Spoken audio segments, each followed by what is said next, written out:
본문 말씀을 통해서 창조 질서에 순응하라 라고 하는 제목으로 같이 은혜를 나누고자 합니다.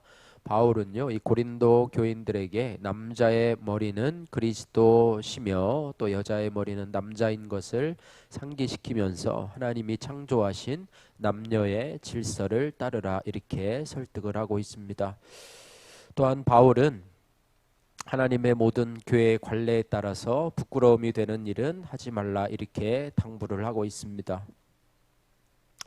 당시에 이 조각상을 보면은 이 황제나 남자 제사장들은요, 신에게 기도하거나 술을 바칠 때 입고 있던 토기 같은 겉옷을 머리에 끌어 쓰고 의식을 집행했습니다. 교인 중에서 이 엘리트 그룹이 이런 이방 제사의 관습을 따라서 예배 때 머리에 무엇을 쓰고 기도나 예언을 했던 것 같습니다. 마찬가지로 여자 혹은 부인들은 반대로 이 성적 자유를 주장하는 신여성 풍조의 영향으로 결혼했음에도 불구하고 마치 미혼인 것처럼 머리에 천을 쓰지 않고 기도나 예언을 했던 것 같습니다. 사회 현상이 이런 사회 현상들이 교회로 들어와서 예배를 방해하는 그런 경우들이 있습니다. 그래서 고린도 교회는 바울이 가르쳐준 전통대로 대부분 잘 지켰지만 고쳐야 될 점도 있기 때문에 오늘 본문의 말씀을 기록한 것이라고 봅니다. 바울은 2절에서 6절 말씀을 통해서 머리를 욕되게 하는 것에 대해서 고린도 교인들을 권면하고 있습니다. 먼저 2절에서 6절 말씀 같이 한번 읽어보겠습니다. 너희가 모든 일에 나를 기억하고 또 내가 너희에게 전하여 준 대로 그 전통을 너희가 지킴으로 너희를 칭찬하노라.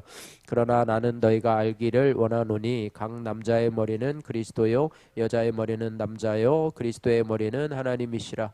무릇 남자로서 머리에 무엇을 쓰고 기도나 예언하는 자는 그 머리를 욕되게 하는 것이요 무릇 여자로서 머리에 쓴 것을 그 머리를 욕되게 하는 것이니 이는 머리를 빈 것과 다름이 없음이라. 만일 여자가 머리를 가리지 않거든 깎을 것이요 만일 깎거나 비는 것이 여자에게 부끄러움이 되거든 가릴지니라. 아멘. 예. 바울 당시 일반적인 이 전통에서는요, 남자들은 머리에 무엇인가를 쓰지 않고 예배를 드렸고요, 여자들은 결혼했을 경우에는 머리에 수건 등을 쓰는 수건을 쓰는 것이 예의이고 관습이었습니다. 이것이 성경에서 그렇게 명했다거나 성경에서 하나님께서 그렇게 하라고 했던 것이 아니라 그 당시에 관습이 그랬다는 거예요. 이것은 어떻게 보면 그 이방 제사와 좀 구별되기 위해서 그렇게 일반적으로 행했다고 하는 것을 이렇게 보고 있습니다. 그런데 이 교회 안에서 예배를 드리는 경우에 일부 남자들이요, 우상 숭배하는 제사장들처럼 머리에 모자 같은 것이나 겉옷을 입고서 예배를 드리곤 했었습니다. 또한 결혼한 여자들도 머리에 아무것도 쓰지 않고 미혼인 것처럼 수건을 벗고서 예배 드리는 그런 경우들이 있었습니다. 그래서 바울은 그들의 모습을 따르지 말라라고 말씀을 하고 있습니다. 관습상 남자가 머리를 기르거나 또 머리 위에 무엇을 쓰는 것 또는 여자가 머리를 짧게 깎거나 그 위에 무엇을 쓰지 않는 것은 사람들을 불편하게 하는, 그 당시 관습상 그렇다는 것입니다.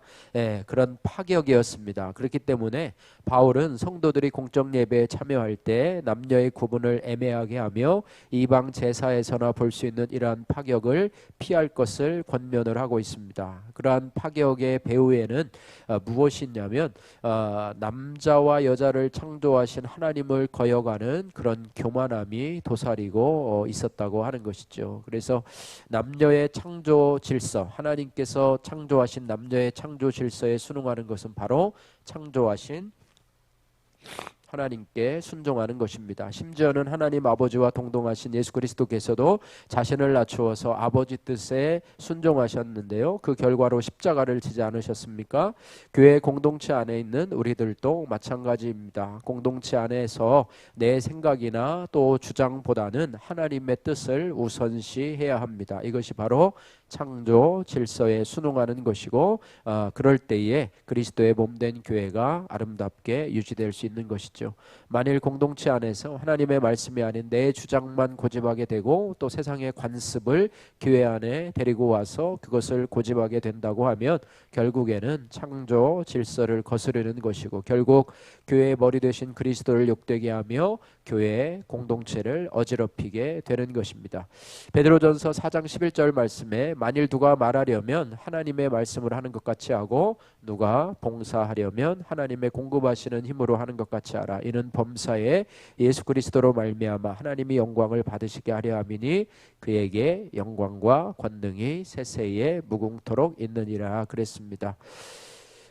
요즘 내가 가정이나 교회 안에서 지체들을 남자나 여자로 차별하면서 불편하게 하는 일은 무엇입니까? 혹시 그 일로 인해서 창조 질서를 거스리며 또 교회를 어지럽히고 있지는 않습니까? 여러분 적용해 보시길 바라고요. 두 번째로 바울은 7절에서 12절 말씀을 중심으로 해서 남자와 여자에 대해서 언급하고 있습니다. 7절에서 12절 말씀 같이 한번 읽겠습니다.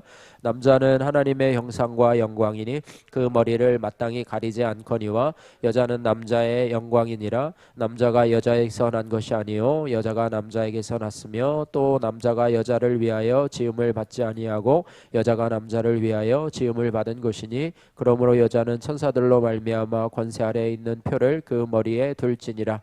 그러나 주 안에는 남자 없이 여자만 있지 않고 여자 없이 남자만 있지 아니하니라. 이는 여자가 남자에게서 난 것 같이 남자도 여자로 말미암아 났음이라. 그리고 모든 것은 하나님에게서 났느니라. 아멘. 예. 바울은 자신이 말한 이 창조 이야기를 이 남자와 여자 사이에 우열이 있다고 오해하지 않도록 오늘 7절에서 12절 말씀에 설명을 하고 있습니다. 핵심은요. 남자와 여자를 창조하신 분이 바로 하나님이시고 하나님이 남자와 여자를 창조하셨다라고 하는 것입니다. 바울은 창세기 말씀을 근거로 해서 남자는 하나님의 형상과 영광이고 또 남자의 갈빗대로 만들어진 여자는 남자의 영광이라고 설명을 하고 있습니다. 그래서 하나님의 창조 질서를 따라서 이것이 뭐 차별이 아니고요.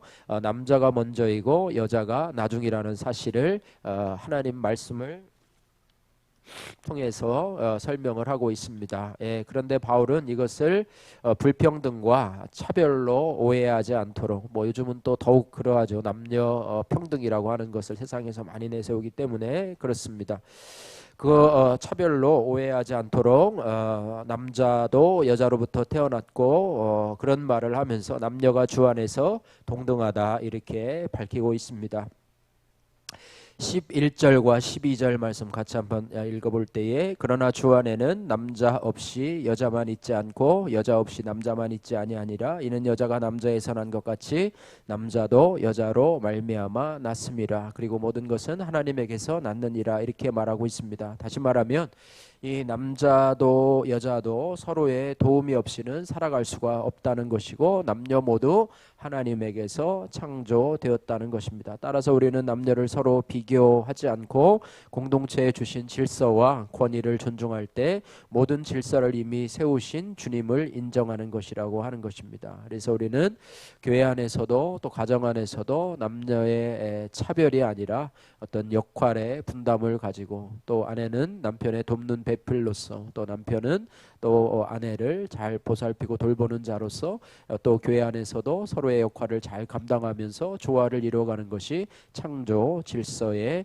순응하는 것이다. 이런 것을 보게 됩니다.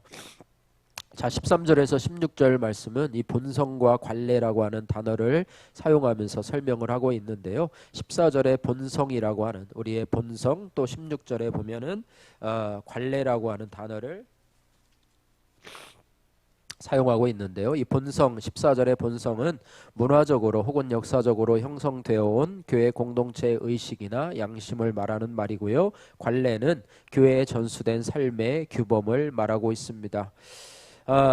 다시 말하면 이 그리스도께서 주신 자유 안에서요 교회 공동체에 이롭지 않은 일을 하지 않는 것이 그런 일은 하지 않는 것이 그 자유를 온전히 누리는 것이다. 이렇게 말씀하고 있습니다. 그러니까 교회 공동체를 이롭게 하는 일을 우리가 본성이나 또 관례를 따라 해야 된다. 이것을 다른 말로 얘기하면 우리가 하는 모든 행동이나 또 섬김이나 봉사를 통해서 교회의 덕을 세움으로 이 일을 감당해야 된다. 이렇게 말씀을 하고 있습니다. 로마서 15장 2절 말씀에는 이렇게 말합니다. 우리 각 사람이 이웃을 기쁘게 하되 선을 이루고 덕을 세우도록 할지니라. 덕을 세우는 것들, 우리가 세상에서 나갈 때도 덕을 세우는 일을 하는 것이고, 또 교회 안에서도 덕을 세우면서 이 일을 한다. 덕을 세운다라고 하는 것은 교회를 세워간다는 것이죠. 그래서 교회에 덕을 세우면은요, 교회가 든든히 세워져 갈 것입니다.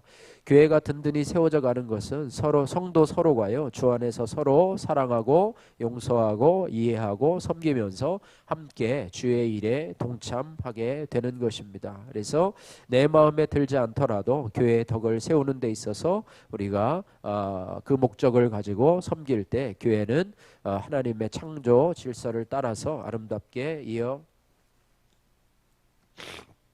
갈 수 있음을 오늘 본문에서 우리가 발견하게 됩니다. 말씀을 마칩니다. 우리의 삶 속이나 교회 공동체 안에서 남녀로 지으신 하나님의 창조 질서에 잘 순종할 뿐 아니라 서로 조화를 이루면서 아름다운 사역을 잘 감당하시는 그런 성도님들 되시기를 주님의 이름으로 축복합니다. 또한 교회 공동체 안에서 또 교회 밖에서도 교회 공동체 안에서는 교회의 덕을 세우기 위해서 힘쓰고, 또 밖에서는 하나님의 자녀답게 하나님의 자녀로서의 명예를 지키면서 또 그리스도의 덕을 세우는 그런 하나님의 자녀로서 빛과 소금의 역할을 감당하는 우리 성도님들 되었으면 좋겠습니다. 기도하겠습니다. 사랑의 하나님 아버지, 감사합니다. 하나님께서 우리에게 남녀로 창조하신 하나님의 창조 질서를 거스르지 않게 하시고, 하나님 우리의 가정과 또 공동체 안에서 하나님 창조 질서에 순응하며 하나님께 영광 돌릴 수 있도록 허락하여 주옵소서. 하나님, 주님 주신 공동체 안에서도 남녀의 아름다운 조화를 이루어가면서 교회의 덕을 세울 수 있도록 하시고, 하나님 아버지, 나의 판단과 주장보다는 하나님의 말씀을 중시하는 저희들의 삶이 될 수 있도록, 또 저희들의 신앙생활이 될 수 있도록 역사하여 주옵소서. 감사드리며 예수님 거룩하신 이름으로 기도드립니다. 아멘.